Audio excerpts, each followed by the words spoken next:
Welcome to TV డబ్ల్యూఎట్ తెలుగు. ముందుగా headlines చూద్దాం. ఏపీలో పోలింగ్ రోజున అనంతరం హింసాత్మక ఘటనలు. పల్నాడులో విధ్వంసం. ఎమ్మెల్యే పిన్నెల్లి సోదరులపై మండిపడుతున్న టీడీపీ. పిన్నెల్లి బ్రదర్స్ సీఎంఓ సూచనలతో పారిపోయారన్న వర్లరామయ్య.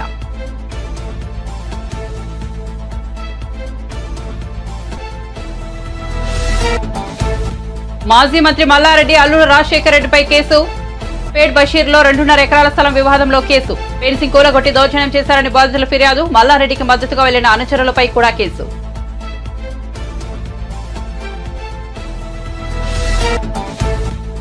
పల్నాడు కలెక్టర్ 3 జిల్లాలకు ఎస్పీలను నియమించిన ఈసీ. పల్నాడు ఎస్పీగా మల్లికార్జున గారు, తిరుపతి ఎస్పీగా హర్షవర్ధన్, అనంతపురం ఎస్పీగా గౌతమిశాలిని నియామకం.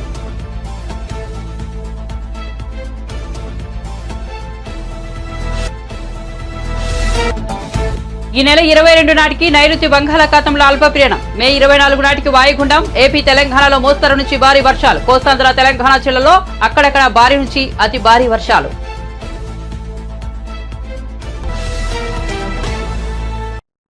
ఇక వార్త వివరాల్లోకి వెళ్తే ఏపీలో ఇటీవలి పరిణామాలపై టీడీపీ పొలిట్ బ్యూరో సభ్యుడు వలరామయ్య మీడియా సమావేశం నిర్వహించారు. ఈ సందర్భంగా ఆయన మాట్లాడుతూ మాచర్ల రక్త చరిత్రకు పిన్నెల్లి సోదరులే కారణమని ఆరోపించారు. పల్నాడు ఘటనలో జరగగానే ఇద్దరు తాడేపల్లి సీఎంఓకు పారిపోయి వచ్చారని, సీఎంఓ సూచనలు తీసుకున్న అనంతరం అక్కడి నుంచి పిట్టలు ఎగిరిపోయాయని వ్యాఖ్యానించారు. సిట్ అధికారులను, డీజీపీని, అక్కడున్న ఐజీని అడుగుతున్న ఎమ్మెల్యే పిన్నెల్లి రామకృష్ణారెడ్డిని, అతని తమ్ముడు వెంకట్రామరెడ్డిని వెంటనే అరెస్ట్ చేయాలని డిమాండ్ చేశారు. రాష్ట్రంలో ఈ రోజున వైకాపా నాయకుల వ్యవహార శైలి దొంగని అరుస్తున్నట్లుగా ఉంది. ఈ రోజున రాష్ట్రంలో జరిగిన ఈ అరాచకాలకి, ఈ దాడులకి, ఈ రక్త చరిత్రకి, రక్తపాతానికి కారణం ఎన్నికల కమిషన్ వాళ్ళ అనవసరమైన ట్రాన్స్ఫర్స్ అన్నట్లుగా చెప్పుకొస్తుంది. చాలా బాధాకరం. అంటే మీకు జరిగితేనేమో అది బ్రహ్మాండంగా చేసినట్టు ఎన్నికల కమిషన్, మీకు వ్యతిరేకంగా ఏదన్నా జరిగితే ఎన్నికల కమిషన్ అన్యాయం చేసింది అన్న. ఎలా అన్యాయం చేసింది? కొంతమంది తొలగించి ఆ ప్లేస్లో కొంతమంది ఎస్పీలని పోస్ట్ చేసింది. అంటే ఎన్నికల కమిషన్ సెలెక్ట్ చేసింది ఆ పేర్లు. జగన్మోహన్ రెడ్డి గారు, సజ్జల రామకృష్ణారెడ్డి గారు ఎవరిచ్చారు ఆ పేర్లు? వీళ్ళని పోస్ట్ చేయండి అని చెప్పి ఎవరిచ్చారు సార్? ఇదిగో డైరెక్టర్ జనరల్ ఆఫ్ పోలీస్. ఈ అధికారులు సరిగా పనిచేయటం లేదు.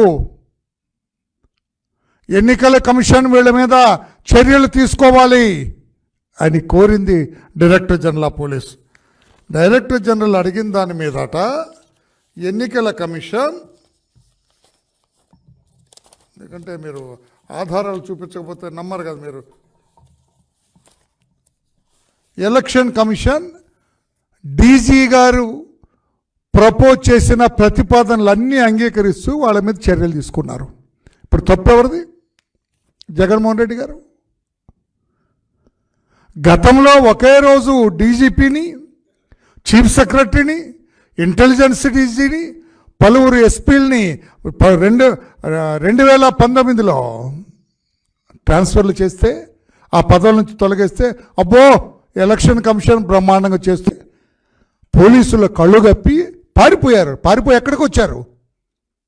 They have come down to CMO's office, chief minister ఆఫీస్కి వచ్చారు. ఇక్కడ తాడేపల్లి డైరెక్షన్స్ తీసుకొని పారిపోయారు. ఎగిరిపోయినాయి ఆ పిట్టలు.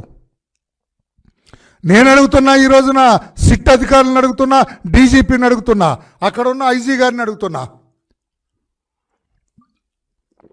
వీళ్ళిద్దరిని వెంటనే అరెస్ట్ చేయాలి. మాచల్లో జరిగిన ఆ రక్త చరిత్రకు ఈ అన్నదమ్ములిద్దరే కారణం. ఎమ్మెల్యే పిన్నెల్లి రామకృష్ణారెడ్డి, అతని తమ్ముడిని వెంటనే అరెస్ట్ చేయాలని చెప్పి కూడా నేను డిమాండ్ చేస్తున్నా.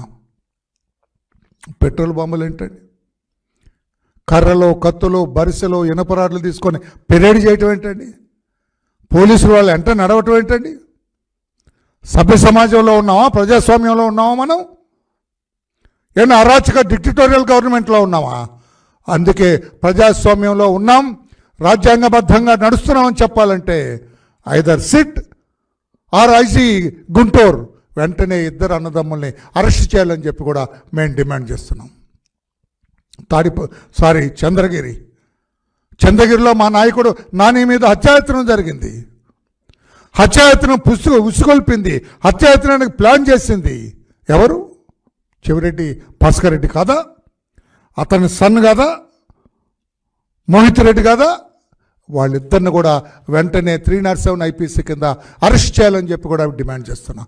అప్పుడే పోలీసులు నిష్పక్షపాతంగా పనిచేస్తున్నారని నమ్మకం కుదురుతుంది.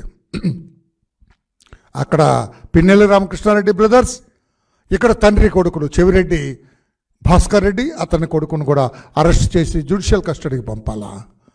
ఇక్కడ తాడిపత్రి పెద్దారెడ్డి, కేతిరెడ్డి పెద్దారెడ్డి, నేను అనకూడదు, అతను ఒక మానవుడండి. అతను మనిషి రూపంలో ఉన్న రాక్షసుడు. అతను ఇంట్లోంచి వెళ్ళిపోమంటే ఏపీలో ఎన్నికల నేపథ్యంలో జరిగిన అల్లర్లు తీవ్ర కలకలం రేపాయి. పోలింగ్ రోజున మరుసటి రోజు కూడా చాలా చోట్ల టీడీపీ, వైసీపీ శ్రేణుల మధ్య పెద్ద ఎత్తున ఘర్షణ వాతావరణం చోటు చేసుకుంది. ఈ అల్లర్లను సీరియస్ గా తీసుకున్న ఈసీ ఆయా జిల్లాల ఎస్పీలను సస్పెండ్ చేసిన సంగతి తెలిసిందే. సస్పెండ్ చేసిన ఎస్పీల స్థానంలో కొత్త ఎస్పీలను నియమిస్తూ తాజాగా ఉత్తర్వులు జారీ చేసింది ఎన్నికల సంఘం. తిరుపతి జిల్లా ఎస్పీగా హర్షవర్ధన్, పల్నాడు జిల్లా ఎస్పీగా మల్లికాగార్, అనంతపురం జిల్లా ఎస్పీగా గౌతమిశాలను నియమిస్తూ ఉత్తర్వులు జారీ చేసింది ఎన్నికల సంఘం. అలాగే పల్నాడు జిల్లా కలెక్టర్గా లట్కర్ షీకేజ్ బాలాజీ నియమిస్తూ ఉత్తర్వులు జారీ చేసింది ఈసీ. ఏపీలో పోలింగ్ ముగిసినప్పటికీ ఎన్నికల వేడి మాత్రం ఇంకా చల్లారలేదు. ఈసారి ఎన్నికలు మునుపటి కంటే హోరహోరగా సాగాయి. పోలింగ్ రోజున పలు చోట్ల అల్లర్లు జరగక పోలింగ్ మరుసటి రోజు పల్నాడు, తిరుపతి, అనంతపురం జిల్లాలో జరిగిన అల్లర్లు రాష్ట్రంలో కలకలం రేపాయి. ఈ ప్రాంతంలో వైసీపీ, టీడీపీ శ్రేణుల మధ్య తీవ్రస్థాయిలో ఘర్షణలు నెలకొన్నాయి. ఈ అల్లర్లను సీరియస్ గా తీసుకున్న ఈసీ ఆయా ప్రాంతాల్లో 144 సెక్షన్ విధించి 3 జిల్లాల ఎస్పీలను సస్పెండ్ చేసి కొత్త ఎస్పీలను నియమించింది. ఈ క్రమంలో పల్నాడు జిల్లాకు మల్లికాగార్ అనే మహిళా ఎస్పీని నియమించింది. తీవ్రస్థాయిలో ఉద్రిక్తత నెలకొన్న పల్నాడు జిల్లాకు మహిళా ఎస్పీ నియమిస్తూ ఈసీ తీసుకున్న నిర్ణయంపై సర్వత్రా ఆశ్చర్యం వ్యక్తమవుతోంది. ఈ నేపథ్యంలో మల్లికా గార్గ్ ఎవరు అన్న చర్చ మొదలైంది. వివరాల్లోకి వెళ్తే మల్లిక గతంలో ఒంగోలు, తిరుపతికి ఎస్పీగా పనిచేశారు. ఈ ప్రాంతాలకు మల్లిక మొదటి మహిళా ఎస్పీ కావడం విశేషం. ఒంగోలులో ఎస్పీగా ఉన్న సమయంలో మల్లిక తప్పు చేసి హెడ్ కానిస్టేబుల్ నుండి ఎస్ఐ, డీఎస్పీ వంటి అధికారులపై కూడా చర్యలు తీసుకున్న ఘటనలు ఉన్నాయి. అయితే తిరుపతి జిల్లా ఎస్పీగా బాధ్యతలు తీసుకున్న 3 వారాల్లోగే మల్లిక బదిలయ్యారు. వైసీపీ నేతల ఫిర్యాదులతో ఆమెను విజయవాడ సిఐడి ఎస్పీ నియమించింది ప్రభుత్వం. మల్లికా గారి విధుల్లో నిర్లక్ష్యాన్ని అసలు సహించేది కాదని, ఆమె పేరు చెబితే అవినీతి పోలీస్ అధికారుల వెంటలో వణుకు పుడుతుందని టాక్ అవుతాయి. మల్లికా ట్రాక్ రికార్డు గురించి తెలిసిన వారు పల్నాడు ఎస్పీగా ఆమెను నియమించడం సరైన నిర్ణయమని అభిప్రాయపడుతున్నారు. ఉద్యోగం ఆశ చూపించి మానవ అక్రమ రవాణా చేస్తున్న ముఠాను పోలీసులు గుర్తించారు. విదేశాల్లో డేటా ఎంట్రీ ఉద్యోగాల పేరుతో ఆంధ్రప్రదేశ్, పశ్చిమ బెంగాల్ రాష్ట్రాల నుంచి హ్యూమన్ ట్రాఫికింగ్ జరుగుతున్నట్లు వారు తెలిపారు. ఏపీ నుంచి 150 మందికి పైగా తరలించినట్లు గుర్తించామని విశాఖ సిపి రవిశంకర్ అయ్యన్నార్ వెల్లడించారు. దాదాపు 5,000 మంది వివిధ దేశాల్లో యువత వారి చేతుల్లో ఉన్నట్లు నిర్ధారించారని తెలిపారు. ఈ కేసులో 3 పోలీసులు అరెస్ట్ చేశారు. ఫెడిక్స్ టాస్క్ గేమ్ పేరిట సైబర్ నేరాలు చేయడంతో ఈ అమాయకులను వాడుకుంటున్నారని విశాఖ సిపి పేర్కొన్నారు. అక్కడి నుంచి కంబోడియాకు వీరిని హ్యూమన్ ట్రాఫికింగ్ చేస్తున్నారని, నిరుద్యోగుల వద్ద నుంచి 1,50,000 వరకు వసూలు చేశారని చెప్పారు. 80,000 రూపాయలు అందులో కంబోడియా దేశంలో ఏజెంట్కి ఇస్తారని చెప్పుకొచ్చారు. డేటా ఎంట్రీ ఉద్యోగాలను చెప్పి ఆన్లైన్ స్కామ్లు చేస్తారని, వీరికి ట్రైనింగ్ ఇస్తున్నారని సిపి రవిశంకర్ అయ్యన్నార్ వెల్లడించారు. నిరుద్యోగులు విదేశాల్లో ఉద్యోగం అనగానే మోసపోవద్దని ఆయన సూచించారు. కొంచెం ఆలోచించి నిర్ణయం తీసుకోవాలని సూచించారు. మన మన మన ఇండియాని దెబ్బతీయాలని చెప్పేసి ఈ విధంగా అక్కడ నడిపిస్తున్నారని సమాచారం.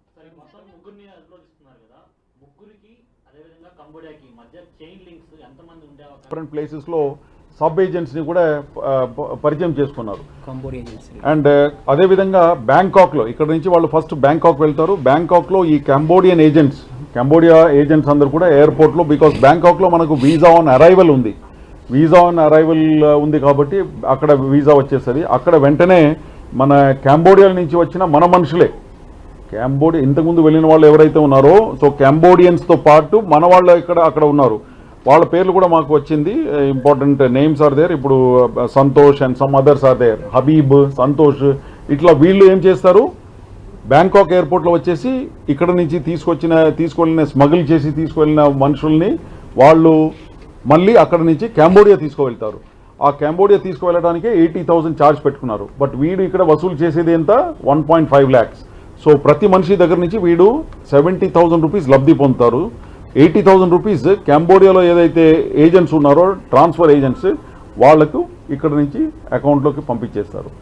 తర్వాత అక్కడ వెళ్ళిన తర్వాత రెగ్యులర్ ట్రైనింగ్ అట వాళ్ళకు. దాదాపు training is for about 7-10 days. ఎందుకంటే డేటా ఎంట్రీ ఆపరేటర్ రూపంలో ఇక్కడ నుంచి తీసుకుపోతున్నారు. కానీ అక్కడ వెళ్ళిన తర్వాత వాళ్ళని ఒక రూమ్లో బంధించి ఈ ట్రైనింగ్ అంతా ఇచ్చేసి ఏ విధంగా మోసం చేయాలా, ఇండియన్స్ అందరినీ కూడా ఏ విధంగా మోసం చేయాలని చెప్పేసి FedEx scam, online scam, what ever scams, honey traps కూడా చేస్తున్నారు. అమ్మాయిల్ని నగ్నంగా చూపించేసి హనీ ట్రాప్ కూడా చేస్తున్నారట అక్కడి నుంచి. సో ఇది అన్ని కూడా ఈ ముగ్గురు మాకు ఈయన రాజేష్ వినయ్ కుమార్, కొండలరావు, జ్ఞానేశ్వర్ రావు, వీళ్ళు ముగ్గురు ఎవరైతే మా దగ్గర అదుపులో ఉన్నారో వాళ్ళందరూ కూడా మా ముందే వీడియో కాల్ చేసేసి ఇప్పుడు అక్కడ ఉన్నారు. వాళ్ళందరూ ఏడుస్తున్నారు. అక్కడ చాలామంది ఉన్నారు. వాళ్ళందరూ కూడా వాళ్ళతో వీడియో కాల్ చేసి మాకు చెప్పించారు. సో ఆ విధంగా మాకు ఇదంతా కూడా ఈ విషయాలన్నీ కూడా బయటకు వచ్చింది. ఇప్పుడు వీళ్ళు ఆంధ్రప్రదేశ్ నుంచి కంబోడియాకి వెళ్ళిన తర్వాత ఇక్కడ ఉన్న పేరెంట్స్ తోటి కాంటాక్ట్ లో లేరా? ఎందుకు విషయాలని చెప్పలేకపోతున్నారు? వాళ్ళు బ్లాక్ చేసేస్తారండి, రూమ్ లో పెట్టి డార్క్ రూమ్ వేసేస్తారు. వాళ్ళ ఫోన్స్ ఎలా ఉండదు. ఒక్కరిద్దరితోనే మేము ఇప్పుడు చేసిందంతా కూడా ఒకరిద్దరితో మాట్లాడినామండి. But otherwise they seize all the phones గీన్స్, no communication with external world. Only వాళ్ళ కంప్యూటర్, వాళ్ళ వాట్ ఈస్ దట్, ఇది వాళ్ళు ఇచ్చిన ఏమంటారు దాని వాట్సాప్ కాల్స్ ద్వారానే మాట్లాడవచ్చు. టెలిగ్రామ్ వాట్సాప్ కాల్ ద్వారానే మాట్లాడవచ్చు. దాంట్లో వేరే వాళ్ళు ఎవరిదైనా నంబర్ పెట్టేసి మాట్లాడడానికి వీలు లేదు. సార్, ఈ కేసు విశాఖ పోలీసులు ఏదైనా చేయించారు, మీకు వచ్చిన ఫిర్యాదు ఏ విధంగా వచ్చింది? ఫిర్యాదు ఒకసారి ఎలాబరేట్ చేయండి.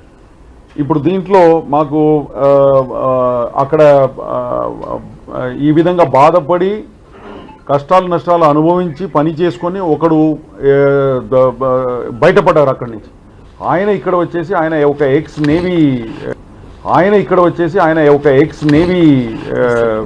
X navy person.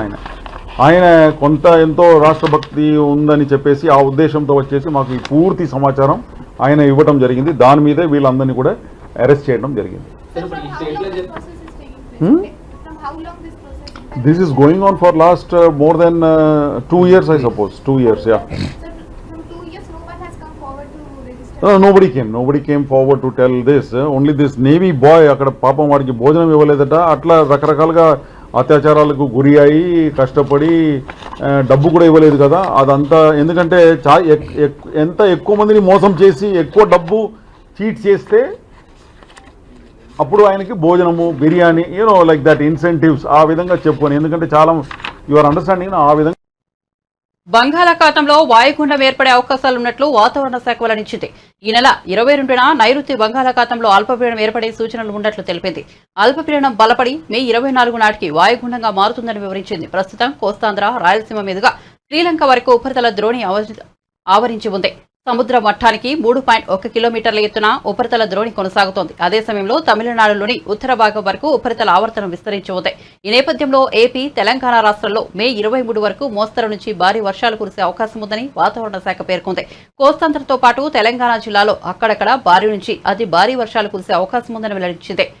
మరోవైపు నైరుతి రుతుపవనాల విషయంలో వాతావరణ శాఖ తీయని కబురు అందించింది. నైరుతి రుతుపవనాలు దక్షిణ అండమాన్ సముద్రంలో ప్రవేశించాయని, ప్రస్తుతం ఇవి చురుగ్గా కదులుతున్నాయని వివరించింది. బంగాళాఖాతంలోని ఆగ్నేయ ప్రాంతాలపై నైరుతి రుతుపవనాలు విస్తరిస్తాయని తెలిపింది.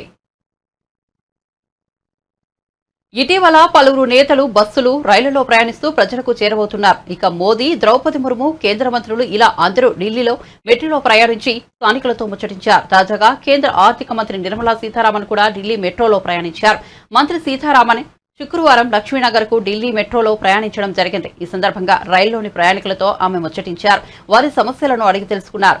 రైల్వే కేంద్ర మంత్రిని చూసిన ప్రయాణికులు ఒక్కసారిగా షాక్ అయ్యారు. ఆమెతో ఫోటోలు, సెల్ఫీలు తీసుకున్నారు. ఈ ట్రైన్ జర్నీకి సంబంధించిన ఫోటోలు, వీడియోలను నిర్మలమ్మ కార్యాలయం ఎక్స్ లో పోస్ట్ చేసింది. దీంతో ప్రస్తుతం ఆ ఫోటోలు, వీడియోలు నెట్టింట వైరల్ అవుతున్నాయి.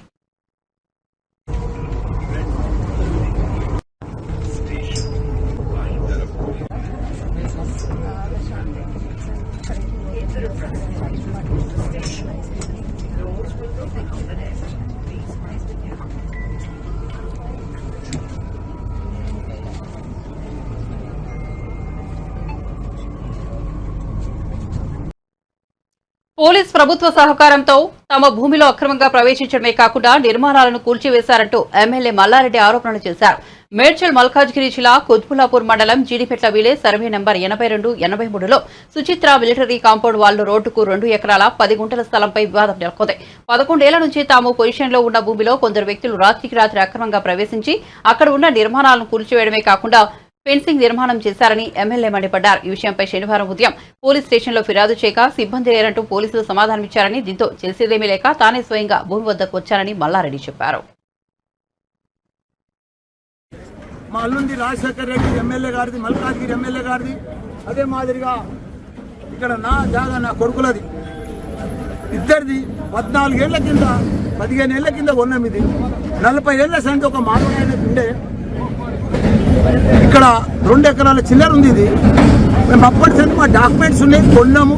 అంతకుముందు కూడా 40 ఏళ్ల సంది ఆ కంపౌండ్ వాళ్ళు కూడా 40 ఏళ్ల కింద పెట్టే కంపౌండ్ వాళ్ళే.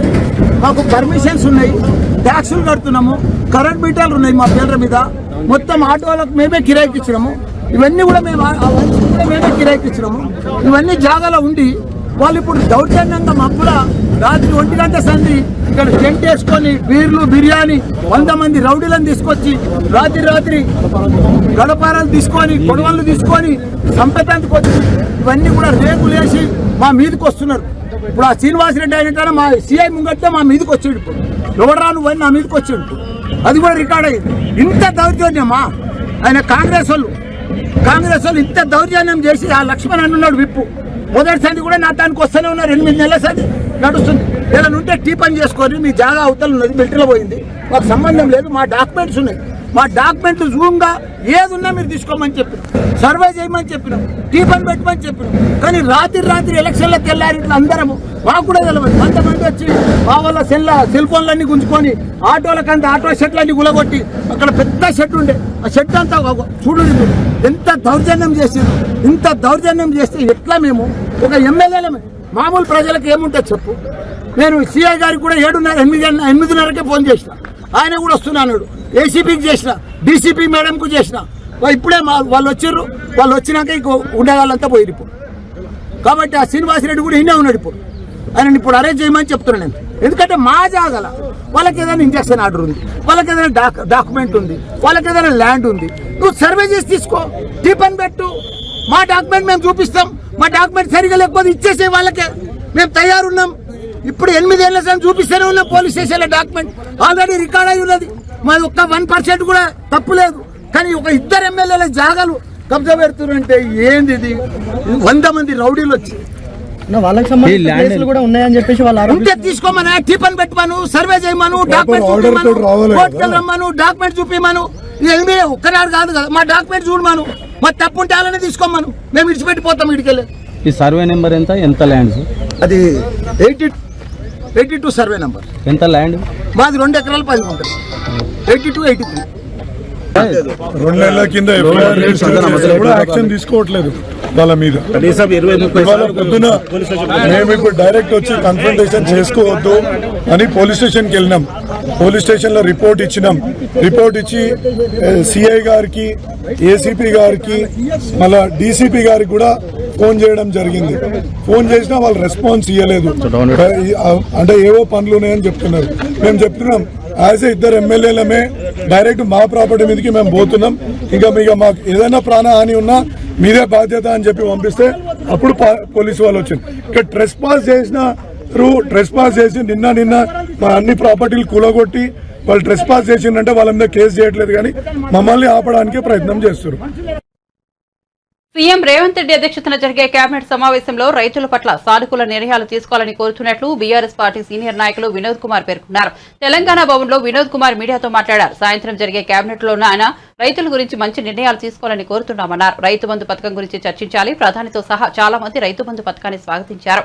పీఎం కిసాన్ పథకానికి పూర్తి రైతు బంధు అని పేర్కొన్నారు. పంట కోతల తర్వాత రేవంత్ రెడ్డి ప్రభుత్వం రైతు బంధు ఇచ్చింది. రాష్ట్రంలో ఇప్పటి వరకు రైతు భరోసా అమలు కాలేదు. రైతు భరోసా అమలు చేసి ఎకరాకు 15,000 ఇవ్వాలని, రైతుల పట్ల సానుకూల నిర్ణయం తీసుకోవాలని కోరుతున్నామని వినోద్ కుమార్ పేర్కొన్నారు. మొదటిసారి ముఖ్యమంత్రి కానివ్వండి, మొదటి 6 మాసాలు చాలా ముఖ్యం. ఆయన పెర్ఫార్మెన్స్ గ్రేడింగ్ అనేది అక్కడనే జరిగిపోతుంది. ప్రజలు ఓటర్ మహాశయులు ఈ మొదటి 6 మాసాల్లో పట్టే అంచనా వేస్తారు.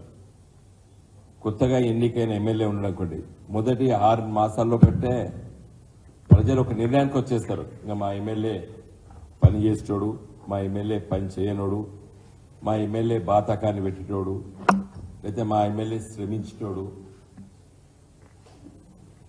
అది మొదటి 6 మాసాల బట్టి నిర్ణయం చేస్తారు. ప్రజాప్రతినిధి ఒక అంచనా వేయడం అనేది ప్రజలు మొదటి 6 మాసాలు సమయం ఇస్తారు, తప్పులేదు. ఇక్కడ 6 మాసాలు నిండుతున్నటువంటి సందర్భంలో ఈరోజు ముఖ్యమంత్రి గారు కేబినెట్ సమావేశం ఏర్పాటు చేశారు. ఈ కేబినెట్ సమావేశంలోనైనా మంచి నిర్ణయాలు తీసుకోవాలని చెప్పి నేను వారికి తెలియజేయదలుచుకున్నాను. ఎందుకంటే ప్రజాస్వామ్య వ్యవస్థలో అధికారంలో ఉన్నటువంటి వ్యక్తులు కానీ, మంత్రులు కానివ్వండి, శాసనసభ్యులు కానివ్వండి, ముఖ్యమంత్రులు కానివ్వండి, ప్రధానమంత్రులు కానీ ప్రతిపక్ష మాటలు అది రుచించినా రుచించకపోయినా వినడం భావ్యం. నేను ఈరోజు రేవంత్ రెడ్డి గారిని మీరు ఈరోజు క్యాబినెట్లో తీసుకుపోయే ముందు నిర్ణయాలలో రైతు బంధు అనేటువంటి పథకం గురించి వెళ్ళి క్లుప్తంగా నేను చెప్పదలుచుకున్నాను. ఇది భారతదేశంలో మొదటిసారి ఇలాంటి ఆలోచన చేసి ఈ పథకాన్ని రచించి ప్రజలకి రుచించే విధంగా ఆలోచన చేసి అమలు చేసింది కల్వకుంట్ల చంద్రశేఖరరావు గారి నాయకత్వాన ముఖ్యమంత్రిగా ప్రభుత్వం తీసుకున్న నిర్ణయం ఇది. ప్రధానమంత్రి గారితో సహా చాలామంది ఎంపీలు, ఆ రోజు నేను ఎంపీగా ఉంటే పార్లమెంట్లో, స్వాగతించారు. ఈ గొప్ప ఆలోచన చాలా గొప్పగా ఉంది, మా రాష్ట్రంలో మేము అమలు చేస్తామని చెప్పేసి 2-3 రాష్ట్రాలు వాళ్ళ ముఖ్యమంత్రులు కూడా ఇక్కడికి అధికారులను పంపించి ఆలోచన చేసి దాన్ని అమలు చేశారు. ముఖ్యంగా ప్రధానమంత్రి మోడీ గారు కూడా పిఎం కిసాన్ అనేటువంటి పథకాన్ని కూడా దీన్ని దృష్టిలో పెట్టుకొని ఆలోచన చేసి అమలు చేశారు, అమలు అవుతుంది. రైతు బంధు అనేటువంటి పథకము ఎందుకో ఆలోచన చేశారు. ఇది గౌరవ ఆనాటి తెలంగాణ రాష్ట్ర తొలి ముఖ్యమంత్రి కల్వకుంట్ల చంద్రశేఖరరావు గారు, మేమందరం కూడా ఆ చర్చల్లో పాల్గొన్నాం. రైతుకి ఒక పెట్టుబడి ఇవ్వాలని, ఒక ఇన్వెస్ట్మెంట్స్ సబ్సిడీలు ఇస్తారు. 75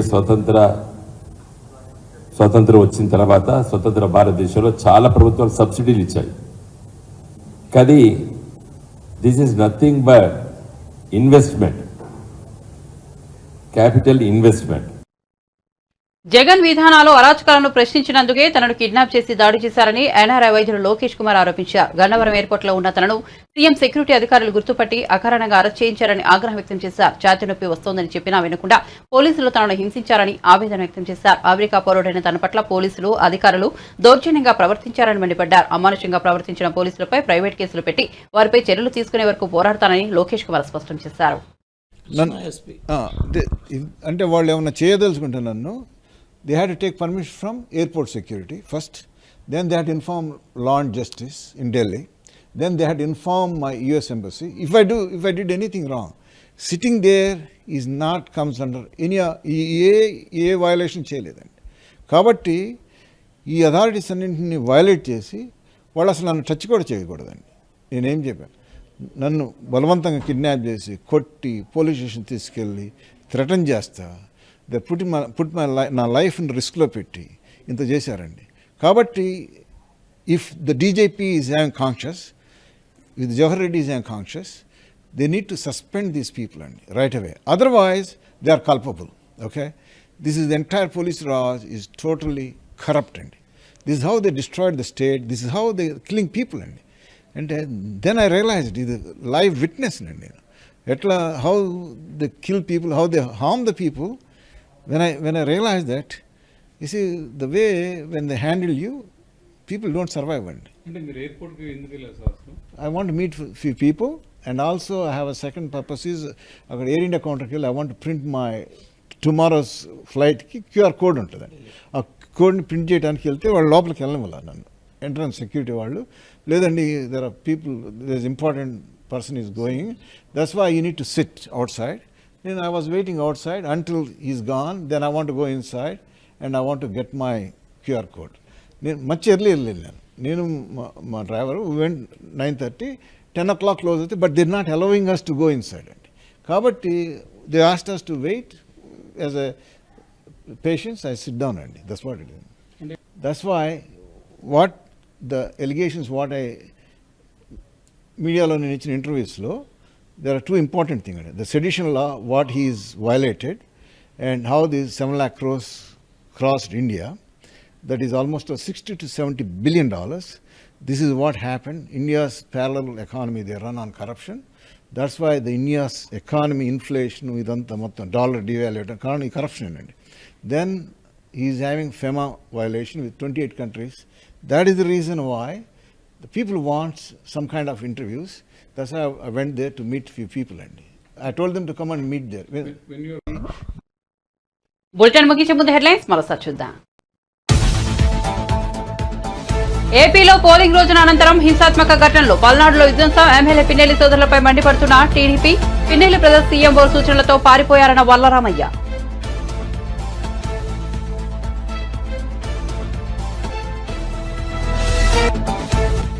మాజీ మంత్రి మల్లారెడ్డి అల్లుడు రాజశేఖర రెడ్డిపై కేసు, పేట్ బషీరాబాద్ లో 2.5 ఎకరాల స్థలం వివాదంలో కేసు, పెన్షన్ కూలగట్టి దౌర్జన్యం చేశారని బాధితుల ఫిర్యాదు, మల్లారెడ్డికి మద్దతుగా వెళ్లిన అనుచరులపై కూడా కేసు.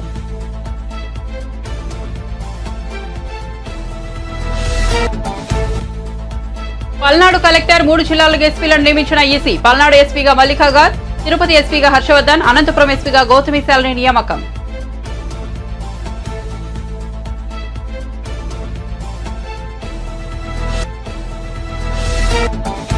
ఈ నెల 22 నాటికి నైరుతి బంగాళాఖాతంలో అల్పపీడనం, మే 24 నాటికి వాయుగుండం. ఏపీ తెలంగాణలో మోస్తరు నుంచి భారీ వర్షాలు, కోస్తాంధ్ర తెలంగాణ జిల్లాలో అక్కడక్కడ భారీ నుంచి అతి భారీ వర్షాలు.